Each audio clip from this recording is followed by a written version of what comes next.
Bismillahirrahmanirrahim. Assalamualaikum sahabat tani, ketemu lagi sama saya di channelnya Anggara Farm. Hari ini saya akan mengulas sedikit tentang perkohean atau manfaat kotoran hewan, terutama kotoran kohe ayam di pertanian ya, khususnya untuk pertanian sayuran. Nah, ini adalah salah satu contoh lahan yang sudah dilakukan penaburan kohe ayam. Seperti ini kawan.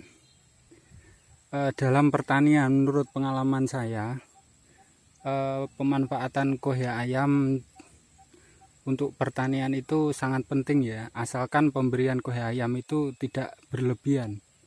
Karena yang perlu diperhatikan pada saat pemberian kohe pada lahan pertanian itu kita harus tahu manfaat dari masing-masing jenis kohe, terutama kohe ayam.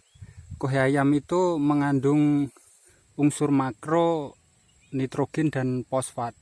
Terutama kandungan yang terbesar yang terdapat dalam kohe ayam itu adalah kandungan fosfatnya, fosfat alami. Untuk pupuk fosfat yang ada di kemasan di produksi pabrikan itu sebenarnya bahan dasarnya menggunakan kotoran kelelawar ya.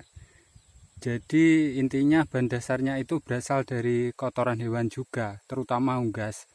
Nah, untuk unggas jenis ayam petelur ini kohenya tentunya mengandung fosfat alami yang besar. Jadi mungkin belum dilakukan tes laboratorium ya untuk saya, itu hanya sekedar pengalaman saya, antara kandungan nitrogen dan fosfatnya itu lebih besar kandungan fosfatnya.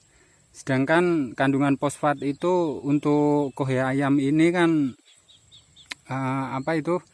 kohe ayam ini kandungan fosfat itu sangat bermanfaat untuk proses perakaran, untuk proses booster pada tanaman pada awal-awal pertumbuhan, pembentukan batang dan daun, itu akan mempercepat proses pertumbuhan. Dan selain itu, apabila pengaplikasian kohe ayam itu benar di lahan, itu akan mengurangi penggunaan pupuk kimia, teman-teman. Nah, di sini saya akan mempraktekkan dari pengalaman saya cara memakai kohe ayam yang benar menurut saya ya, teman-teman. Itu adalah kohe ayam itu tidak diberikan ke lahan secara berlebihan, misalkan dengan penaburan secara tebal, penaburan secara berlebihan agar tanamannya nanti cepat bagus, hasilnya baik, itu nanti malah efek buruknya malah ke lahan kita, lahan pertanian kita itu akan menimbulkan residu, akan semakin lama semakin bahaya. Tapi kebalikannya lagi, jika pemberian kohe ayam itu benar seperti yang saya lakukan ini menurut pengalaman saya teman-teman. Nanti kalau salah ya silahkan coret-coret di komentar, kasih sarannya. Kita kan sama-sama mencari ilmu di channel ini, terutama pada saat pengaplikasiannya itu yang harus diperhatikan. Dan untuk saya pribadi, pengaplikasian kohe ayam itu saya aplikasikan terakhir pada pembentukan gulutan seperti ini. Jadi saya aplikasikan di atas gulutan seperti ini, teman-teman. Nah, ini kuning-kuning ini kohe ayam. Ini bekas bulunya ayam. Jadi ditaburkan, yang benar itu ditaburkan secara merata.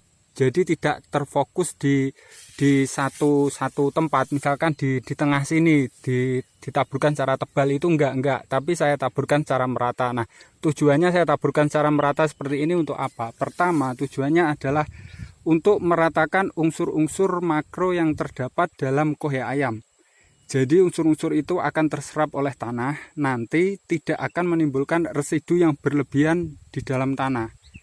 Dan pada saat tanaman nanti mulai ditanam, maka tanaman itu akan mendapatkan manfaat yang baik dari kohe ayam. Jadi jangan terlalu berlebihan, tapi intinya adalah pada saat pengaplikasian taburkan secara merata. Nah, seperti ini teman-teman. Nah, ini terlihat merata kan? Nah, ya semoga jelas ya teman-teman. Nah, jadi kalau diaplikasikan secara merata itu akan membantu proses pertumbuhan dan tanaman akan tumbuh dengan baik. dan akan mengurangi residu dari efek samping penggunaan kohe ayam. Misalkan kalau kohe ayam yang berlebihan itu akan menimbulkan penyakit layu bakteri, layu fusarium, bercak daun, dan lain sebagainya. Nah, kalau penaburan secara merata seperti ini itu akan meningkatkan proses booster pada tanaman. Jadi manfaat baik lainnya itu kalau pemakaian kohe ayam ditaburkan secara merata itu akan mengurangi penggunaan pupuk kimia, karena pada intinya tanaman itu selama proses penanaman dari awal sampai akhir itu unsur yang harus kita perhatikan adalah unsur fosfat dan kalium, terutama unsur fosfatnya. Kalau unsur fosfat alaminya sudah tercukupi dalam tanah, itu kebutuhan pupuk kimia akan sangat minim ya. Bahkan tanpa dipupuk kimia pun tanaman itu akan tumbuh dengan maksimal dan hasil produksinya pun akan baik. Nah, dari pengalaman saya bertani itu banyak petani-petani teman-teman saya yang berkendala lahannya dikasih kohe ayam tapi tanamannya kok semakin buruk. Nah, dari situ dari bertahun-tahun saya belajar, dari saya amati, dari pengalaman saya bertani berbagai macam jenis sayuran, itu ternyata mereka salah mengaplikasikan penggunaan kohe ayam. Jadi mereka melakukan pengaplikasian kohe ayam secara berlebihan yang akhirnya efek sampingnya ke lahan pertanian itu menimbulkan residu yang cukup berbahaya. Tapi kalau pengaplikasiannya ditaburkan secara merata,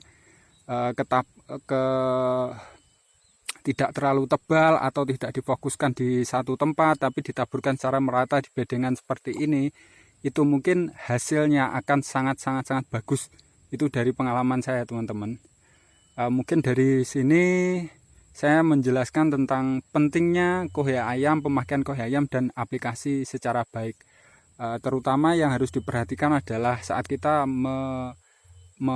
melakukan pemberian kohe ayam, itu pelajarilah dulu tentang unsur-unsur yang terdapat dalam kohe ayam itu dan apa manfaatnya untuk tumbuhan. Terus kalau sudah tahu, maka lakukanlah cara aplikasi yang benar. Untuk pertanian di Jepang sana pun juga pengaplikasiannya kohe itu dilakukan penaburan secara merata. Jadi enggak dilakukan secara tebal, secara full gitu enggak ya. Tapi mereka lebih mengaplikasikannya secara merata. Dan setelah dilakukan pengaplikasian secara merata seperti ini, lalu dilakukan rotasi.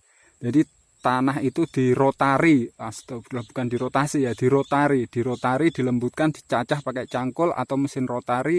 Nah, nanti kohe itu akan bercampur di dalam tanah. Setelah itu ditutup dengan mulsa, dibiarkan selama 1 minggu, maka kohe itu akan siap untuk diserap oleh akar tanaman. Nah, itulah cara kita memanfaatkan kohe ayam yang bagus untuk tanaman ya, teman-teman.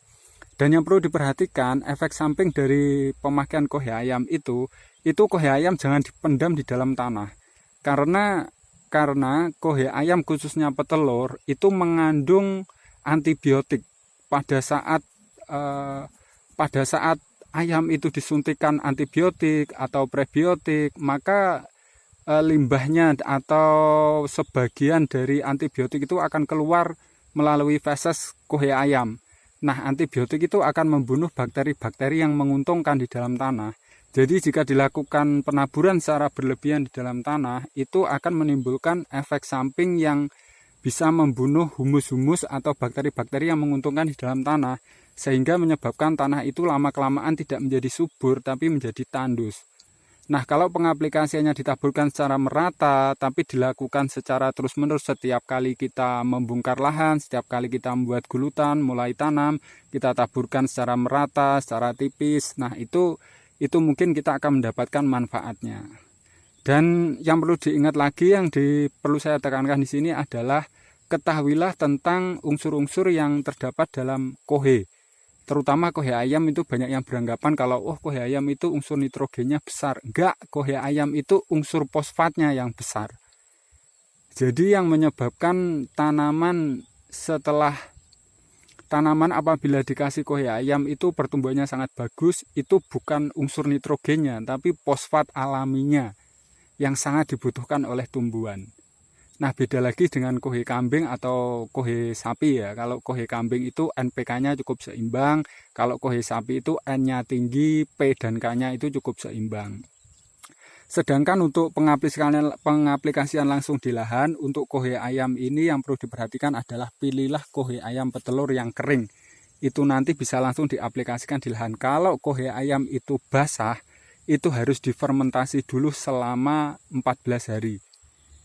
Cara fermentasinya cukup gampang, kita kasih M4 yang sudah dikasih air gula, setelah itu ditaburkan merata, ditutup dengan terpal selama 14 hari, setelah itu baru siap diaplikasikan. Tapi kalau kohe ayam itu dalam bentuk kering itu seperti ini teman-teman. Nah, kering itu seperti ini. Nah, ini adalah salah satu kohe ayam yang kering. Contoh kohe ayam yang kering itu seperti ini. Nah, seperti ini ya. Nah, yang saya taburkan ini adalah jenis kohe ayam yang kering. Nah, seperti ini. Oke, semoga ilmu hari ini bermanfaat ya teman-teman tentang masalah perkohean. Masalah perkohean itu sangat penting. Ajian pertelean teman-teman, kalau saya menyebutkan ini salah satu ilmu pertanian yang penting.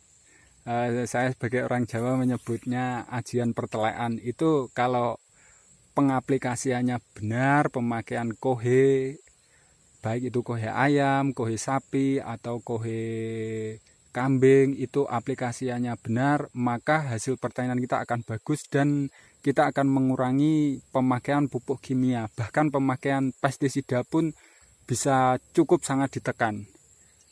Nanti bisa dilihat hasilnya dari tanaman saya ini teman-teman. Ini saya membuat gulutan untuk tanaman cabai merah besar.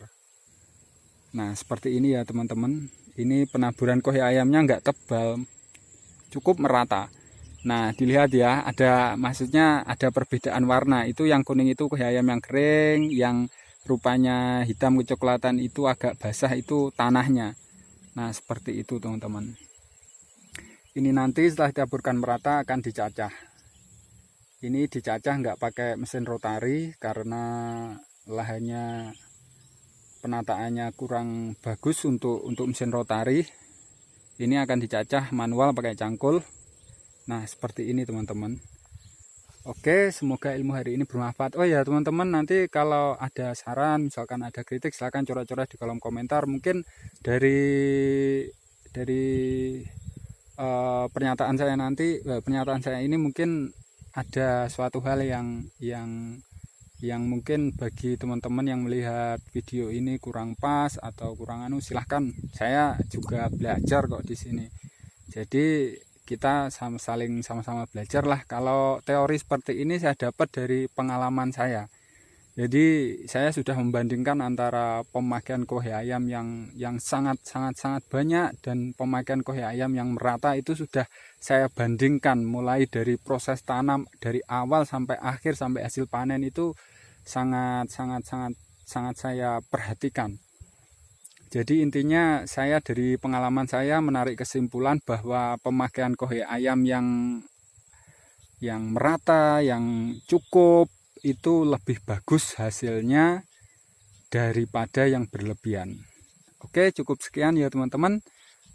Bisa disimak lagi videonya, proses penaburannya seperti ini. Nah, seperti ini teman-teman. Oke, siap. Semoga dengan ajian pertelean ini kita bisa semakin jaya, semakin sukses, semakin mudah bertaninya. Terima kasih. Assalamualaikum.